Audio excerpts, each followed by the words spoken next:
पवित्र शास्त्र बायबल वाचन कार्यक्रम लुक्रू शुभवर्तमान अध्याय 21 मराठी. लुक्रू शुभवर्तमान अध्याय 21.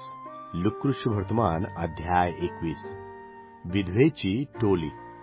विधवेची टोली. मग त्याने दृष्टी वर करून जे धनवान आपली दाने मंदिराच्या भांडारात टाकीत होते त्यास पाहिले. त्याने एका दरिद्री विधवेलाही 2 टोल्या तिथे टाकीताना पाहिले. तेव्हा तो म्हणाला, मी तुम्हास खरे सांगतो, या दरिद्री विधवेने सर्वापेक्षा अधिक टाकिले, कारण त्या सर्वांनी आपल्या समृद्धीतून दान टाकले. हिने तर आपल्या कमाईतून आपली सर्व उपजीविका टाकिली. यरुशलेमाचा नाश व युगाची समाप्ती याविषयीचे भविष्य येशू वर्तवितो. यरुशलेमाचा नाश व युगाची समाप्ती याविषयीचे भविष्य येशू वर्तवितो.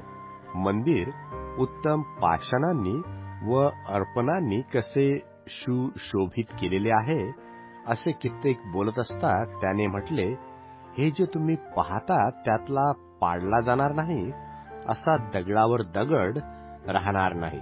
असे दिवस येतील. तेव्हा त्यांनी त्याला म्हटले, गुरुजी, या गोष्टी केव्हा होतील आणि ज्या काळी या गोष्टी घडणार त्या काळाचे काय चिन्ह?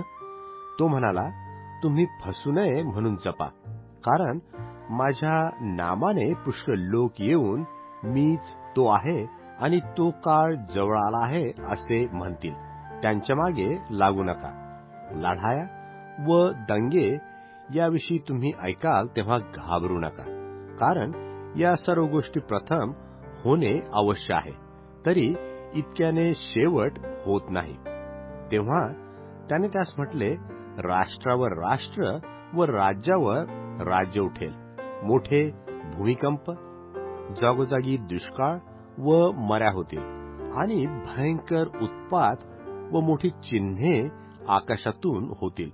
परंतु हे सर्व होण्याअगोदर ते तुम्हावर हात टाकतील व तुमचा छळ करतील.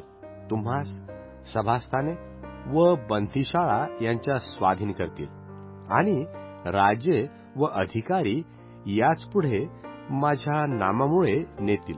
हे तुम्हास साक्ष देण्यास कारण होईल. यास्त उत्तर कसे द्यावे याविषयी पूर्वी विचार न करण्याचा निर्धार मनात ठेवा, कारण मी तुम्हास अशी वाचा व बुद्धी देईल की ती अडविण्यास किंवा तिच्या विरुद्ध बोलण्यास तुमचे कोणी शत्रू समर्थ होणार नाहीत. आईबाप, भाऊबंद, नातलग व मित्र हे देखील तुम्हास धरून देतील. तुमच्यातील कित्येकास जीवे मारवितील आणि माझ्या नामामुळे सर्व लोक तुमचा द्वेष करतील. तरी तुमच्या मस्तकाच्या एका केसाचाही नाश होणार नाही. तुम्ही आपल्या धीराने आपले जीव मिळवा. ह्यानंतर यरुशलेमास सैन्याचा वेढा पडत आहे असे पाहाल तेव्हा त्याचा विध्वंस जवळ आला आहे असे समजा. त्या समयी जे यहुदियात असतील त्यांनी डोंगरात पळून जावे, जे यरुशलेमात असतील त्यांनी बाहेर जावे व जे शिवारात असतील त्यांनी त्यात येऊ नये, कारण सर्व लिहिलेल्या गोष्टी पूर्ण होण्यासाठी हे सूड घेण्याचे दिवस आहेत. त्या दिवसात ज्या गरोदर व ज्या स्तन पाजणाऱ्या असतील त्यांचे दुःख फारच होणार, कारण देशावर मोठे संकट येईल व या लोकावर क्रोध होईल. ते तरवारीच्या धारेने पडतील, त्यास बंदिवान करून सर्व राष्ट्रामध्ये नेतील आणि विदेशांचे काळ पूर्ण होत तोपर्यंत विदेशी लोक यरुशलेमास पायाखाली तुळवतील. तेव्हा सूर्य, चंद्र व तारे यात चिन्हे होतील आणि समुद्र व लाटा यांच्या गर्जनेने राष्ट्रे पृथ्वीवर घाबरी होऊन पेचात पडतील. भयाने व जगावर येणाऱ्या गोष्टींची वाट पाहण्याने मनुष्य मूर्छित होतील. आकाशातील बळे डळमळतील. त्या काळी लोक मनुष्याच्या पुत्राला पराक्रमाने व मोठ्या वैभवाने मेघारूढ होऊन येताना पाहतील. या गोष्टीस आरंभ होऊ लागेल तेव्हा नीट उभे राहा आणि आपली डोकी वर करा, कारण तुमची मुक्तता समीप आली आहे. जागृतीची आवश्यकता, जागृतीची आवश्यकता. त्याने त्यास दाखला सांगितला. अंजीर व सर्व झाडे पहा, ती फुटू लागली, म्हणजे तुम्ही ते पाहून आपणच ओळखता की आता उन्हाळा जवळ आला आहे. तसेच या गोष्टी होताना पाहाल तेव्हा देवाचे राज्य जवळ आले आहे असे समजा. मी तुम्हास खचित सांगतो की सर्व गोष्टी पूर्ण होत तोपर्यंत ही पिढी नाहीशी होणार नाही. आकाश व पृथ्वी नाही तशी होतील, परंतु माझी वचने नाही तशी होणारच नाहीत.